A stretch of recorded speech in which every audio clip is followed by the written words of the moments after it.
Download aplikasi Kontan sekarang di App Store atau Play Store.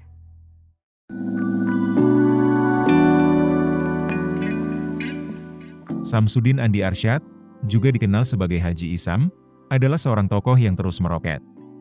Tak hanya karena kedekatannya dengan penguasa negeri ini, dari era Presiden Joko Widodo hingga Presiden Prabowo Subianto, namun juga karena aksinya di dunia bisnis.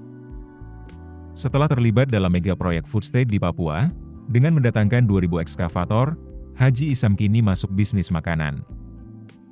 Melalui sang putri, Liana Jolin Saputri, Haji Isam masuk bisnis peternakan ayam.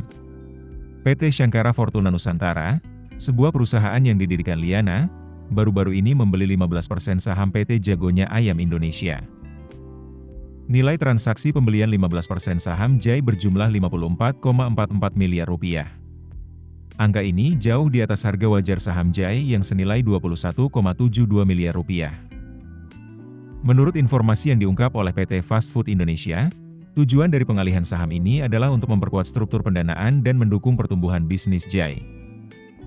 Kabarnya, ini adalah bagian dari rencananya masuknya Jagonya Ayam ke proyek-proyek negara seperti makan bergizi gratis alias MBG.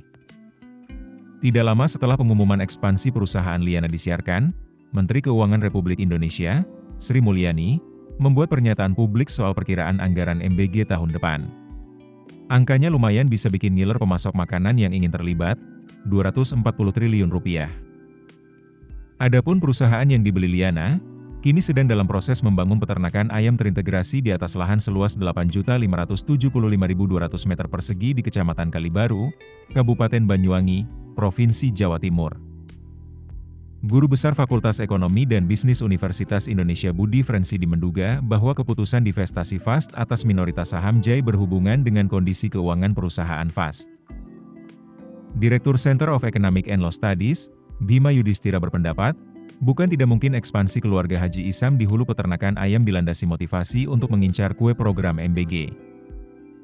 Transaksi antara SFN dengan Fast, meski hanya melibatkan sebagian ekuitas JAI dengan nilai di bawah 100 miliar rupiah, menambah berita seputar transaksi jual beli saham di sektor restoran.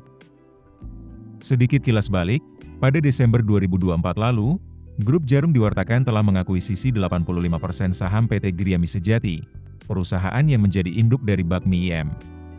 Nilai transaksinya konon berkisar 2 triliun rupiah hingga 2,4 triliun rupiah. Entah ada hubungannya atau tidak, kondisi industri restoran di Indonesia memang lagi kurang baik. Menurut Ketua Umum Asosiasi Pengusaha Kafe dan Restoran Indonesia, Edi Sutanto, tingkat omset para pelaku industri resto belum pulih sepenuhnya. Kendati begitu, hal ini tidak berarti bahwa industri resto sudah tidak punya masa depan. Pandangan ini dipegang teguh, setidaknya oleh Ketua Umum Himpunan Peritel dan Penyewa Pusat Perbelanjaan Indonesia, Budi Harjo Idwansyah. Keputusan bisnis terbaik datang dari data, bukan tebakan. Mudah berlangganan Business Insight dengan subscribe with Google.